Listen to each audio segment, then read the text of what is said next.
Hi guys, and welcome to another video. Now, there's nothing I can say or do to make anyone feel better about the result yesterday. I could try and look for some kind of positives or grab any form of positivity, and there isn't any. I'm not going to dress it up and pretend that everything's okay right now, because it isn't. Yesterday was far from good enough, and when that second goal went in, when the winning goal went in for Charlton, I was, as I'm sure a lot of people were, I was absolutely speechless. Absolutely speechless. And for the remainder of the night, I didn't say a word. Not a word came out of my mouth for the rest of the night. I was just that shell-shocked and gobsmacked and devastated, to be honest with you. That's the be-all and end-all of it. Absolutely devastated, as all Sunderland fans were. So there's only so much analysing I can do on the game. I feel like we approached the game totally wrong, entirely wrong, and I was very confused when the lineup was originally announced. We went again with that sort of 4-5-1/4-3-3 when we are attacking. Of course, the wingers will get forward, but I don't know why the hell Ross went for that. I have no idea. I understood why he went for that.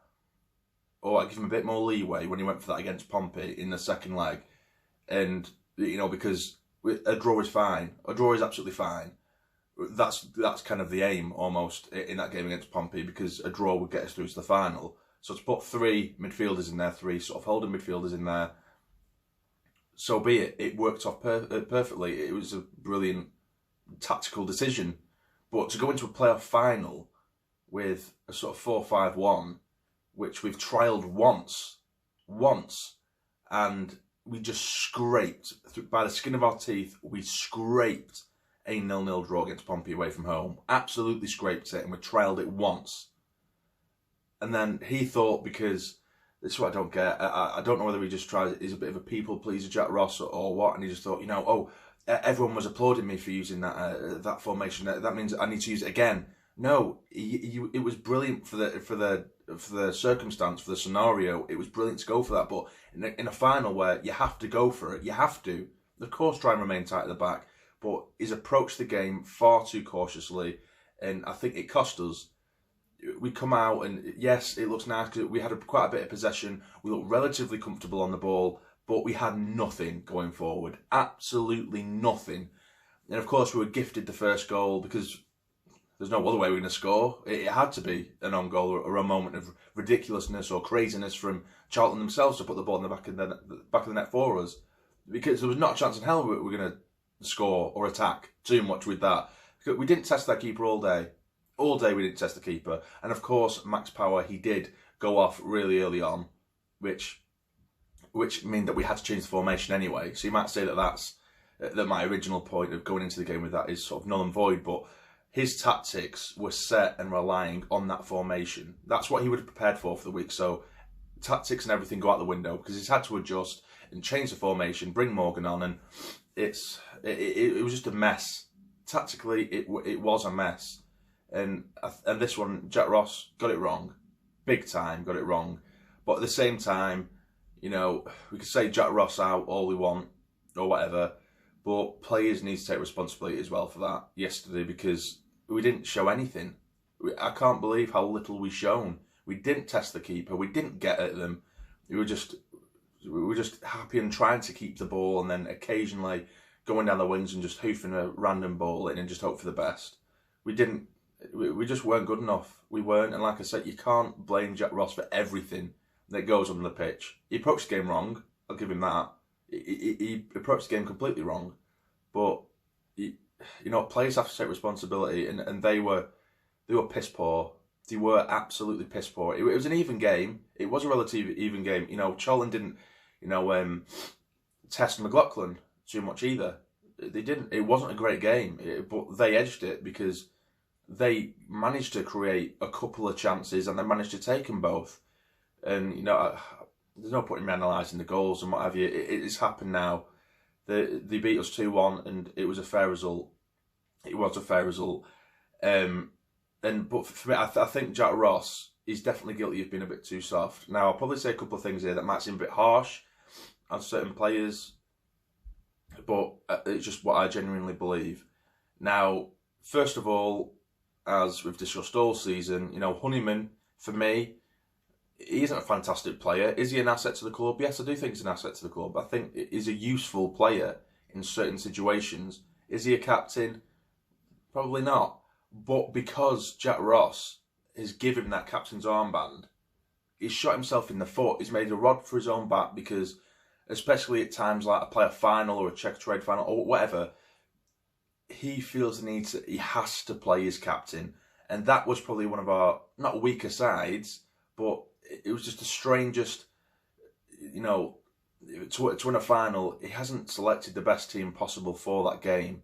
We should have been attacking. We should have had the two holding midfielders. I know Parra had to go off anyway. I don't think Ledbetter should have started. Honeyman shouldn't have started. I'm not going to say McGeady should have started, because obviously when McGeady did come on, he didn't look like he was fully fit. He looked terrified when he had the ball. He looked terrified, and you could tell that he wasn't fully fit. He's still playing with what is basically a broken foot, or whatever the injury is. But I don't think we should have played the three central midfielders from the off. Power went off, like I say, but I don't think Ledbetter should have started. And, you know, I have a massive, massive amount of respect for Grant Ledbetter. I do, a huge amount. I think he has his uses, but I don't think he's this player that a lot of people have dressed him up to be. I don't know whether nostalgia has got in the way of people's judgment for that. You know, I think we overplay a lot of things that he does. He might make one decent pass and everyone thinks he's the next Paul Scholes. Or, you know, or saying, oh yeah, his creativity and his vision with the ball is amazing and it's this, that and the other. And it isn't. He's not the player he used to be. And although I love the guy, and like I say, he will have his uses with his experience and what have you, he isn't the player he used to be. And for me, he doesn't get into the starting 11 for me. Even with the side we've got, I don't think he does. And he hasn't been great since we have signed him. And I'm just going to put it out there. And I don't know whether Ross was just a bit soft because of everything that did go on with Grant. You know, of course, fair play to Grant. I love him to pieces, like I say. But I don't think Grant should have started that game. I don't think he should have started the game. He might have had to come on anyway because obviously Power went off. But I would have probably dropped Honeyman into the two and then go more attacking up top because he's brought Maguire off, brought Grigg on, went 4-4-2, and then strangely brought Wyckoff and then goes for another midfield. It just doesn't make any sense. So again, yeah, substitutions weren't great either from Jack Ross. I think it was just panic, inexperience, and we just got it all wrong yesterday. But you know, so at the minute, regardless of what I say, some people are going to like it, some people aren't, because you know half the fan base seems to be Jack Ross in, or the other half are Jack Ross out. And I'll stick with my guns, and I will say that Jack Ross, I'd give him till January, like I have said in the previous video, because at that point I won't have any excuses for him. Because you know we keep on, and I know people get, anyone who's positive at the minute is labelled happy clapper, you know, and this isn't positive. What happened yesterday isn't positive in any way, shape or form. It's devastating. It's shit, and I don't want us to be in this league. But you know, like people keep on going back to, we didn't have a team at the beginning of the year. I think it was 10, 11 players that came to the first training session, or less than that, you know, and he's had to try and make a team from scratch, regardless of how people might deem the team to be on paper. We don't have that good of a squad. We don't. You know, we can't be in denial and delusional and think, you know, we've got the best team in the league, because we don't. We don't. Our defence is absolutely shit. Our defence is absolutely woeful. We're just lucky we have someone like John McLaughlin in goal to save us. We don't have the greatest side in the world, or in League One, sorry. You know, so, you know, there is a lot more, I would say there's a lot more positives than negatives for the season as a whole, because we have a competitive side for the relevant league. So that is a positive, and we've got something to build on. But if we get rid of Ross now, then we'll lose so many more players again, and we'll be at square one, because another manager will come in with his own ideas, and we'll be at square one, because he'll want to get rid of certain players. He'll want to make his own team again, and we'll be exactly where we were at the beginning of this season. Exactly where we were. So to call Ross out for this, you know, it took us to Wembley twice, you know, which is it's good, but we've lost both times. But on the whole, this season has been a positive. It has been a positive. It's ended horribly. It's ended really horribly. It's ended really sour. But on the whole, we have a team that are going to compete in this league. And I'd say, give him the summer.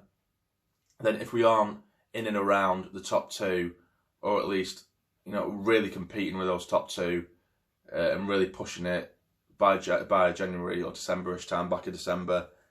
And if we're not up there, then yeah, Ross out. I have no excuses for him. But, we've all been here before. Whenever anything isn't 100%, we go straight for the jugular with the managers, and we'll just end up being this circus and, this merry-go-round of managers, which has never worked for us. It's never worked. Every time something goes to shit, we can't just all turn on the manager. And, Ross he's made mistake after mistake after mistake this year, but he's also made some good decisions as well with certain things. And I think whenever anything positive happens, we give the positivity to the players. But if anything negative happens, the players are getting away with it. And it's straight for Ross. Do you know what I mean? Everyone goes straight for Ross's head, and I don't think that's particularly fair. Of course, some blame has to go to Ross, but when the players are shit, we need to call it as it is. The players are shit. Not all of them, of course, but if they are playing shit, then you need to say that they're playing shit. You can't just immediately say, oh, well, Ross told him to do that. Ross isn't telling these players to lose games. He has his ideas, whether they're right or wrong, and the players aren't executing them. That's what happens. And that's not me completely deflecting Ross's, bad points. It's not. But I don't know, guys. It's shit. It really is shit. And I think what's going to be harder now next year as well is, it surprised me if McGeady's still here. It surprised me if Catamol's still here. Oviedo will go. I mean, some of these players will probably have to go with wages and stuff like that. McLaughlin, for me, is the one that I would want to keep the most. Because the goalkeeper, of course, is the most important position for me. I think defensively, we're shocking. We need defensive reinforcements. We need a couple of big, commanding centre-backs. I honestly think that you could get rid of all of our centre-backs, personally, because I just think that they're not up to scratch. Turkey coming a bit later on towards the season, he was okay. Flanagan's a liability. Baldwin, he's good with his sort of last-ditch challenges and stuff like that, but he makes the mistakes that forces him into making these last-ditch challenges. And they're just not good enough defensively. Oviedo will go. Like I say, I just hope, I want 09 to start playing in his position next year and doesn't have to play right back. Matthews, I hope he goes. It's going to be another bit of a clear out and a rebuilding job, but it won't be half as bad if we do remain with Ross, because the players know Ross. They'll know what they're getting with him. And I think starting again with a new manager just isn't the answer to this. But yeah, big thing for me, keep John McLaughlin big time, because he's such a solid... He'd do a job at most teams. He would. I'm not going to say he's the best keeper in the world, of course. I'm not stupid, but it's so hard to find a consistent goalkeeper. It's such a hard thing to find. And as Sunderland fans, we know this. We've been through countless shit goalkeepers, and we need to keep him. So yeah, it's shit. It's really, really fucking shit, and it hurts. It really, really hurts. But, and I'm not going to say try and remain positive, because it's so raw. What's just happened, and first game of the season we beat Charlton with a last-minute goal, and it has done full circle, hasn't it? Last game of the season where it matters, they've done us with a last-minute goal. But yeah, I'm hoping next year, we do assemble a team that are going to get us promotion automatically, because that should be the aim next year now. Automatic promotion, and that's it. That's the be-all and end-all. And like I say, if we're not in the top two by January, or at least really, really fighting for it, then I've run out of excuses for Jack Ross, and that's it. And then we will have to look elsewhere, in my opinion. But that'll be it, guys. I know it's been a really depressing one, but we've just lost in the playoff final, so what you expect. But yeah, so this is the last review of the season. Hope you've enjoyed my reviews and previews throughout the season. It's just a shame it's finished on such a horrible note. But yeah, we come back stronger next year, hopefully. So if you have enjoyed somehow, please hit the like button for me. It'd be massively appreciated. And subscribe to the channel if you're not already, to become a fully fledged member of the Sarny Army. But for now, you take care and stay Jam it.